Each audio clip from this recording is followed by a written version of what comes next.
Good morning, everybody. It's your girl, Miracle Sims. You're listening to God, Sex, and Love, your daily dose of inspiration, the juice. It is June the 6th, 2020, and today I want to talk to you all about accountability.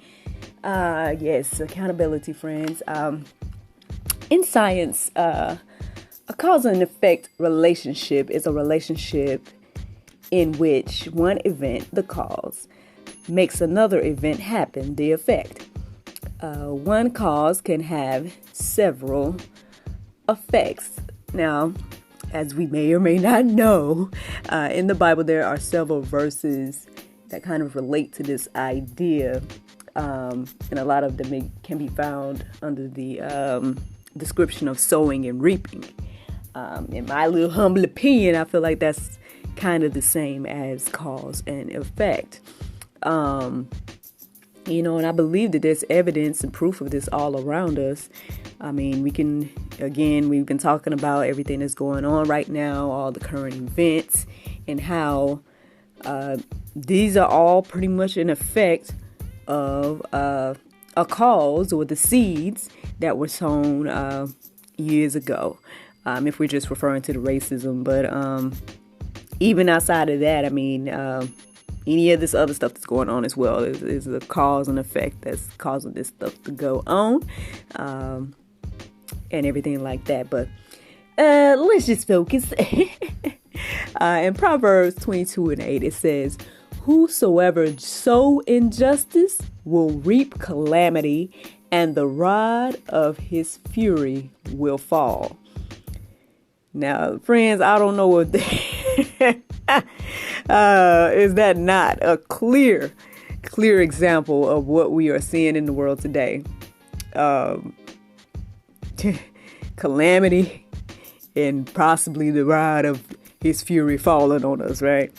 I guess one of the questions I had to ask myself this morning is, what does cause and effect, or reaping and sowing, have to do with accountability? Well, what I hope is that the more we understand this whole concept of cause and effect and reaping and sowing, hopefully we'll strive more to change in regards to, holding ourselves accountable and everything like that. Because, when we start with ourselves as individuals, that trickles down to our families and then ultimately our community and nation. So, I'm just going to have a few little verses and little pointers so we can kind of like work on some of this. Because, let's just look at the bigger picture, everybody.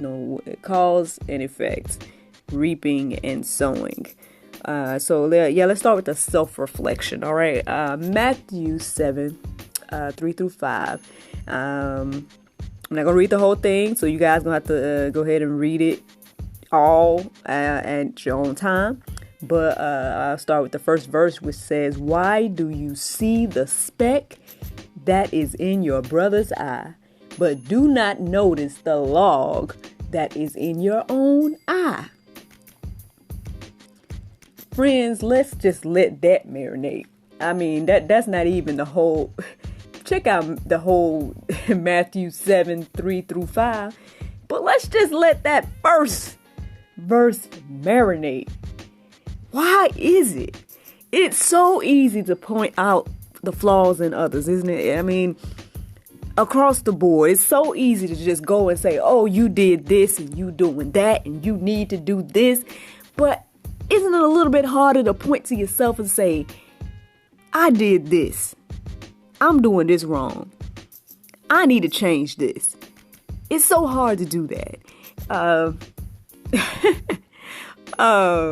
For whatever reason, no excuses. Let's just hold ourselves accountable. Look at your life and think about, what am I doing? I have to do it. I mean, everybody has to do it at some point. If you want to see some type of growth in your life, some type of change in your life, that is something we got to do. We can't just sit here and keep looking at what others are doing. We got to look at ourselves.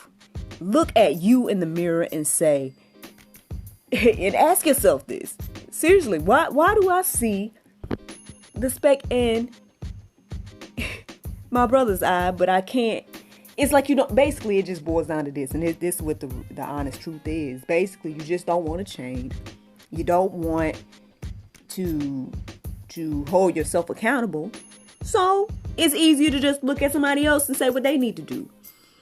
But if you want to truly see change, and if you want to truly see some differences happen in your life, in your family's life, in your community, and in your nation, then friends, this may be the Pope, but it got to start with you.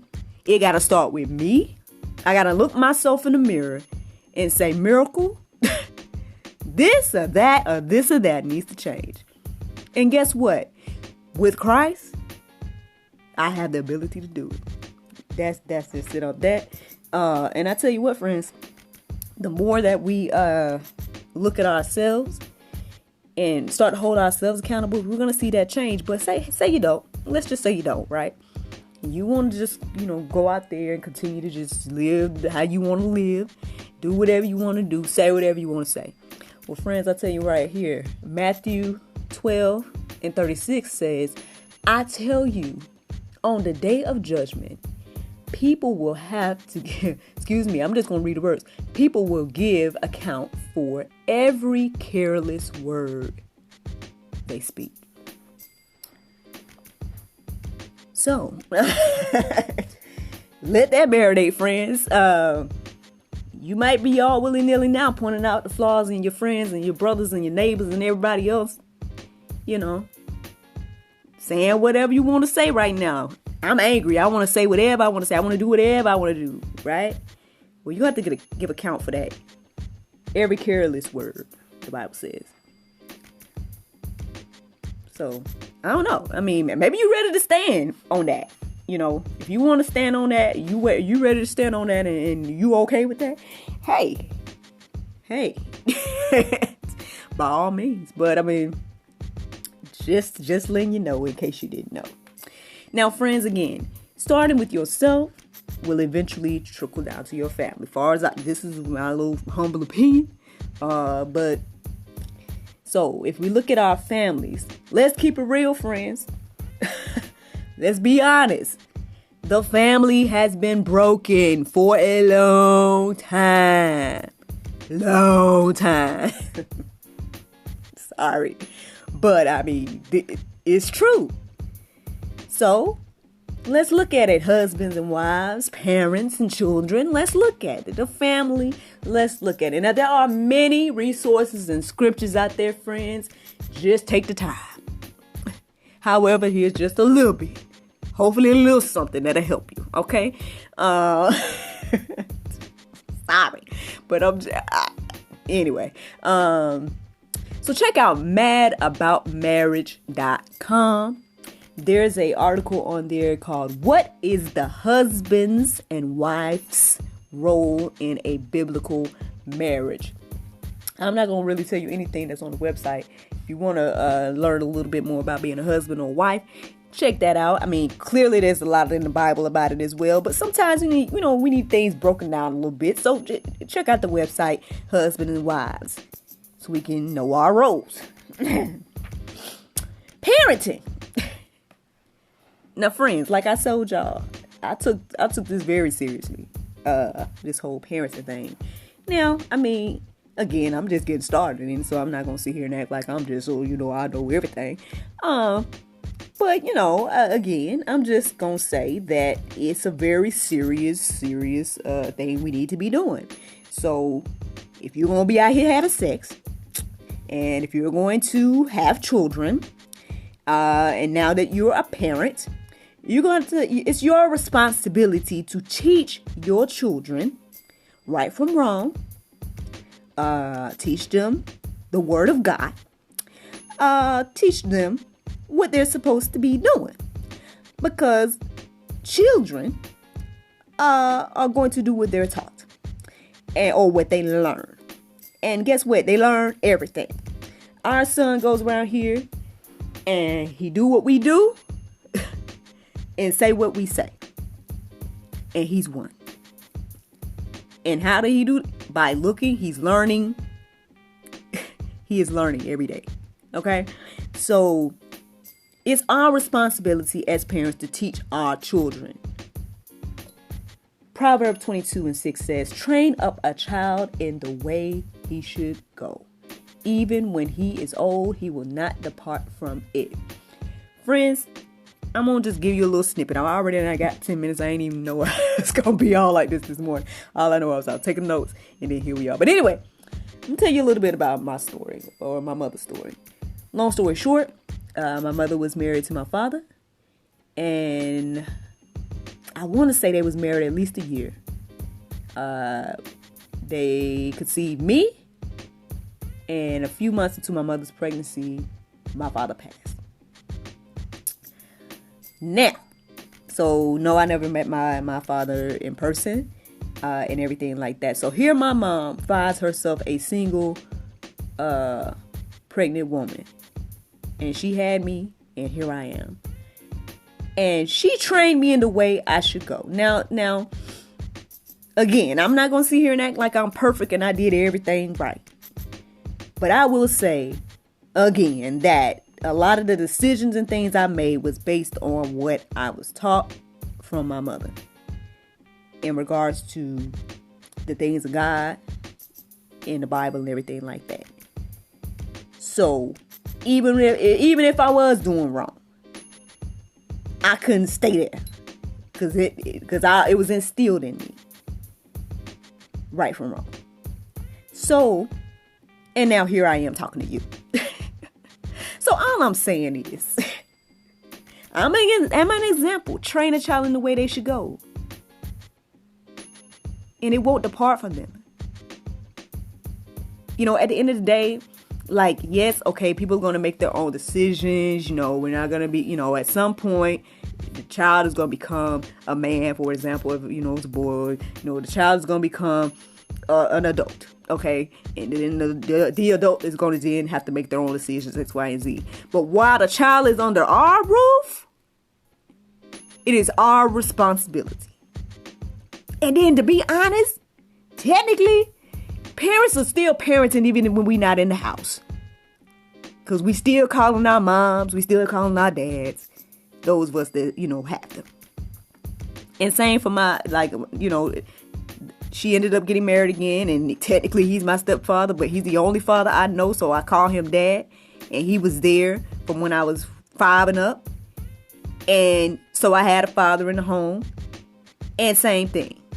You know what I'm saying? So what I'm saying is, these people are making light of this, but it's so important. And it's like you can see when people, like some people, because some people, you know, maybe they're raised with single parents and stuff like that, and they still, you know, go through life and succeed and you know, everything like that. But then, you know, some people have that excuse of, oh, I didn't have my mom, or I didn't have my dad, or X, Y, and Z, right? But at some point, you know, you just gotta learn. But anyway, but those that are parents, your responsibility to teach your children right from wrong. And be honest. That's my other thing. I would just say be honest with them about it. But anyway, I mean, you know, of course, you know, hey, that's in your own time.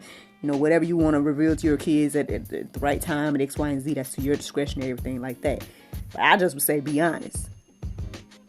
You know, and everything. But anyway, children, this one for you. Ephesians 6:1-2 says, children, obey your parents in the Lord, for this is right. Now 2 also says, honor thy father and mother, which is the first commandment with promise. We were talking about that the other day. So again, like even me in my adult life, there are things my mother asks of me, and sometimes I'll be like, well, mama, you know, I really don't want to have to explain that this or that may not be exactly what she's saying or whatever at the end of the day. But I respect her and I give honor to her. And so then there's some things I just got to humble myself on and be like, all right, well, I'll just go ahead and do what mama done asked me to do. And that's it. It's respect. It's honor. It's what we were talking about the other day when we were talking about our elders and everything like that. But start with your parents. Start with the parents. Okay? That's what you're supposed to be doing, children. Lord help me. Friends, all of this is important because another thing that we need to be teaching our children, or hopefully, that would help us all, is a respect for authority. Now, I know this going to be some poke for y'all. Y'all don't want to hear that, right? However, Romans 13:1 says, "Let every soul be subject unto the higher powers, for there is no power but of God. The powers that be are ordained by God." I know that makes y'all feel some kind of way. Oh, Lord. But let's just start with our little communities before I even get to the big dog, right? Let's start with the communities. We got the police. We got the mayors. We got the congressmen. We got the president. All of these people have been ordained by God, friends. And hey, you might not want to hear it. I understand. I'm just talking about the Bible, y'all. I ain't even gonna say nothing else about it. That's what the words say right there. So I ain't got nothing else to even say about it. But yeah, we all want to see these changes in our community. And there are a lot of verses with clear instructions of how to live in a community. However, as I was researching, it seems as if this is geared towards believers. So, and I understand that we're not all believers.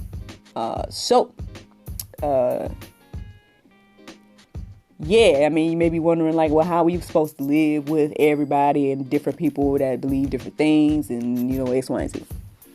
Well, 2 Chronicles 7:14 says, "If my people who are called by my name humble themselves and pray and seek my face and turn from their wicked ways, then I will hear from heaven and will forgive their sin and heal their land." How many of y'all doing that? Y'all praying? Have you humbled yourself and prayed? Have you seek God's face in any of this? Have we turned from our own wicked ways?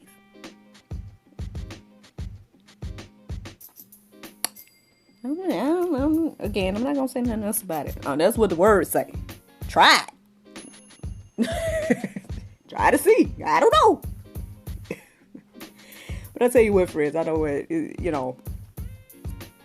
when we look all around us, all of this is crazy, right? We know it's a lot going on. It's crazy. You may feel like all is lost, all hope is lost. X, Y, and Z. There's nothing to even, honestly. And then, okay, all right, Lord, I'll be honest. Even as I've been doing these juices and stuff, and just realizing that we can all try our best to do the will of God and to get out here and spread the gospel and do our great commission and everything like that. But at the end of the day, still everyone's not going to believe. And so on one hand, you look at it like, well, darn, what's the point? I mean, the Bible already say that things aren't going to get better. Everybody's not going to believe and everything. So it's like, I mean, it's almost like, what's the point of even sharing and everything like that? But I tell you what, still do what you're supposed to do. As I was saying the other day, and as the Bible say, don't even take it because I said it. As the Bible say, do what we're supposed to do, right? Because at the end of the day, there's going to be a beautiful end. Check out Revelations. Revelation 7:9 says, "After this I looked, and behold, a great multitude that no one could number, from every nation, from all tribes and peoples and languages, standing before the throne and before the Lamb, clothed in white robes with palm branches in their hands." You guys can read the rest at your leisure. But friends, that sounds like a beautiful end to me. Now, I don't know about you. Maybe you want to stay separate. I don't know. But to me, that sounds beautiful. You know, every nation, all tribes, all languages. That sounds nice. So, I mean, hey, there's going to be believers from all these things. And so, you know, hey, we do what we're supposed to do to get them.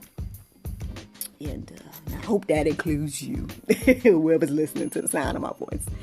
Because, friends, at the end of the day, here's something to think about. The change that we all seek, at the end of the day, this is just my little humble opinion. It starts with you. It starts with one, you. I mean, you never really know the influence that you'll have on others, okay? At the end of the day, like I said, I'm doing this. I don't even know who I'm talking to. But yeah, you'll never know the influence you have on others. And the thing is, when you change, if you could change your mind, then you can change the world. Oh, let that marinate, son. Son, who am I talking to?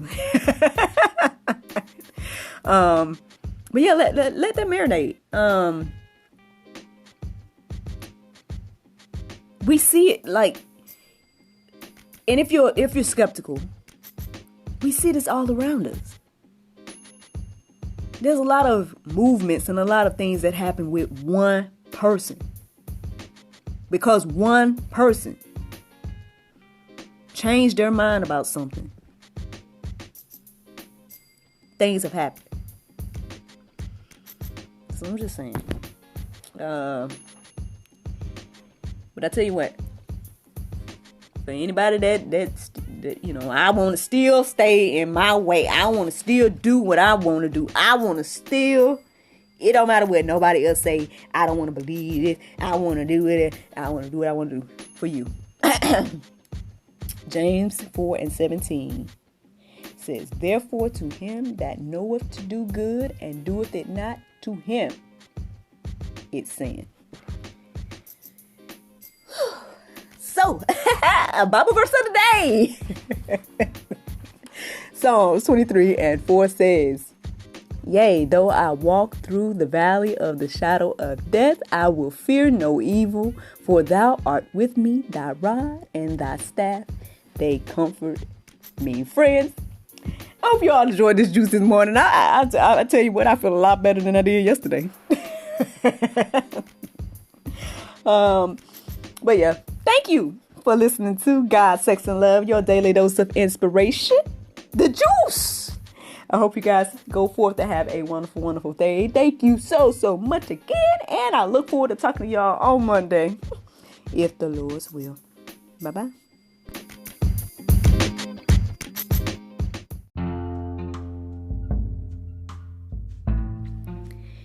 If you like what you hear, then consider supporting our podcast.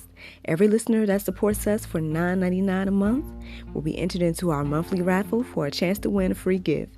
So become a supporter today.